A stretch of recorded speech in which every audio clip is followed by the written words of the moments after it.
Hello and welcome to Brain Bites. Today's topic is directly connected to your health, lifestyle, and everyday choices. Because honestly, everything from your telehealth apps to how you stream movies and shop online is powered by the invisible engine we're about to discuss.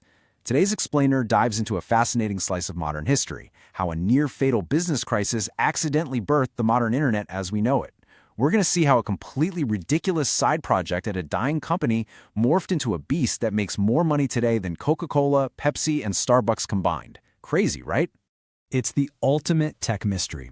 Think about it for a second. How exactly did a struggling, unprofitable online bookstore, one that journalists were literally writing obituaries for, somehow turn into a trillion-dollar tech empire? I mean, today, Amazon's dominance feels completely inevitable. But if we rewind to the early 2000s, oh man, this company was widely seen as a massive, doomed mistake. Let's unpack exactly what happened to trigger this unimaginable turnaround. Part 1. The dot-com crash. Okay, let's dive into this. To really appreciate the sheer genius of what happened here, we've got to travel back to the year 2000. The dot-com bubble had just burst. For years, anyone with .com in their name was valued like royalty, even with zero profits. But by March 2000, reality hit. Investors realized these companies were just burning cash. The funding dried up overnight, and the NASDAQ crashed by nearly 77%. It was an absolute bloodbath in Silicon Valley. And look, Amazon seemed like the obvious next domino to fall. $3 billion. That is the sheer scale of the desperation we're talking about. By 2001, Amazon had burned through nearly $3 billion. Their stock absolutely cratered, plunging 93%, going from $107 a share all the way down to a measly $7. They had to lay off 1,300 people. Founder Jeff Bezos was literally a national punchline on late-night TV, and Wall Street was completely convinced the company was going straight to zero. Now, what's really interesting here is the stark contrast playing out at the exact same time. Look at the difference. Amazon was bleeding out, posting a staggering loss of $1.4 billion. Meanwhile, the retail king, Walmart, was an absolute machine, raking in over $5.3 billion in pure profit on $168 billion in revenue. You can totally see why analysts were feverishly predicting Amazon's bankruptcy, right? They compared Walmart's flawless execution to Amazon's massive losses and just concluded, yep, game over. Part 2. Breaking the spreadsheet. So while the media was obsessing over those financials, a completely different kind of chaos was brewing internally. From the outside, Amazon looked like it had dozens of specialized engineering teams, but on the inside, their operations were terrifyingly fragile. Get this, around 40 different automated programs from all these different teams were pulling data from one single solitary books spreadsheet. Let me walk you through exactly how bad this decimal bug disaster really was. Step 1. The books team is tracking a $9.99 book, but rounding errors are messing up their accounting. So they decide to drop the decimals and just store prices in cents. $9.99 becomes $9.99. $10 becomes $1,000. Makes sense, right? Well, step 2. Marketing's automated program comes along to update the home page. It reads $1,000, but has no idea it's in cents, so it just slaps a dollar sign on it. Step 3. Suddenly, the Amazon homepage is proudly pushing a #1 bestseller for a whopping $1,000.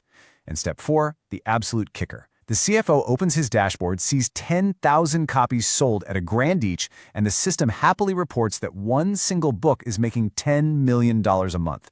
Just total, utter chaos. Part 3. The Bezos API mandate. This kind of disaster wasn't a one-off. It was happening hundreds of times. Operations were practically paralyzed. The books team would update data to fix a bug, and in doing so, they'd accidentally break the entire company's website. Finally, Jeff Bezos had enough. In 2002, he issued an internal memo that changed everything. Here is the exact quote from that mandate, and I really want you to let the weight of this sink in. All these service windows must be designed so well that one day complete strangers outside Amazon could walk up to them and use them. This specific, seemingly insane line is what planted the seed for a $1 trillion idea. I mean, why on earth would a dying bookstore need to build its internal database so perfectly that a total stranger could use it? Nobody knew it yet, but this was the genesis of the whole shebang. To understand why that mandate was a real game changer, you have to understand what a service window, or an API, actually is. Instead of 40 teams digging directly into one fragile spreadsheet, Bezos forced strict discipline. He made the books team build a window. If marketing wanted a price, they couldn't just grab it. They had to slip a formal request through that window, and the books team handed the correct, formatted answer back. It completely bulletproofed their operations. Oh, and real quick, if you're finding this explainer useful so far, take a second to like it. It really helps the channel grow and reach more people. Part 4, Infrastructure as a Service. Okay, because of that API mandate, something totally accidental but absolutely revolutionary happened. This rule didn't just apply to the books team. It applied to the storage, computing, and database teams too. By forcing these infrastructure teams to build those service windows, Amazon accidentally turned their internal storage and server power into orderable, rentable services. They basically created infrastructure as a service just for their own employees. To put that into perspective, let's compare the old way with the new way.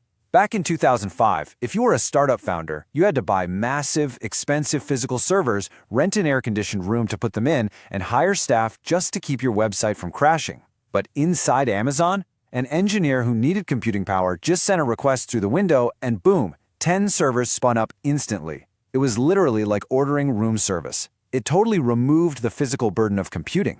So the crucial point here is that this new model unlocked 3 absolute superpowers for startups. First, zero upfront cost. You didn't have to buy physical servers anymore. Second, infinite scale on demand. If your app goes viral on a Saturday, you click a button and instantly get 1,000 more computers. And third, you only pay for what you use. When traffic dies down on Monday, you return the computers and stop paying. It was pure magic. Part 5. The $1 Trillion Secret. In 2003, 2 Amazon engineers, Chris Pinkham and Benjamin Black, realized something massive. They wrote a memo that essentially said, hey, we've already built these service windows, and remember Bezos' crazy rule that they must be usable by strangers? Well, computers don't care who's asking. Why not let any startup in the world send a request and just charge them for the server time? And just like that, Amazon Web Services, or AWS, was officially born. Let's track this incredible timeline. It starts with that internal memo in 2003. Now, at first, the tech giants literally laughed. Microsoft and IBM thought it was a joke. A struggling bookstore trying to sell server space? No way. But then, in 2008, a huge turning point. Netflix's own data center crashed, taking them completely offline. So Netflix migrated their massive streaming operation onto AWS. Fast forward to 2015, after keeping it a closely guarded secret for 9 long years, Amazon finally revealed the massive financial numbers for AWS to the public. And wow, those numbers were fueled by some absolute heavy hitters. AWS wasn't just for broke college students hacking in their dorms anymore. Look at who built their empires on this platform. Airbnb, Dropbox, Slack, Spotify, Reddit, Pinterest, Zoom, and yes, even the CIA moved their infrastructure to AWS. Amazon wasn't just a store selling books anymore. They were silently powering the literal foundation of the modern internet. And this chart right here brilliantly illustrates the jaw-dropping twist to our whole story.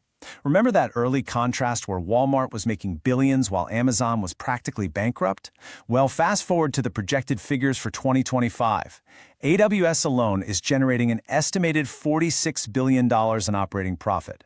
That completely dwarfs Walmart's total expected business profit of $29 billion. That little internal side project to clean up a messy spreadsheet bug is now worth $1 trillion. Part 6. Lessons in Innovation. So, what does this all mean for us? Well, Amazon endured years of being the laughingstock of Wall Street. Bezos was mocked relentlessly, but they were completely willing to be misunderstood for a really long period of time. They built infrastructure to solve their own deep internal problems, focused entirely on the long term, and just completely tuned out the short-term noise from critics. I want to leave you with this final thought straight from Jeff Bezos himself. He said, "To be innovative, you have to experiment. If you know it's going to work in advance, it is not an experiment." AWS was a massive, uncertain experiment, born out of pure chaos. Embracing failure and having the courage to build something that seems completely crazy at the time is exactly where true innovation lives. So what experiment are you holding back on today? If you enjoyed this explainer, hit the like button, share it with others, and subscribe to Brain Bites for more valuable insights. Thanks for watching and keep experimenting.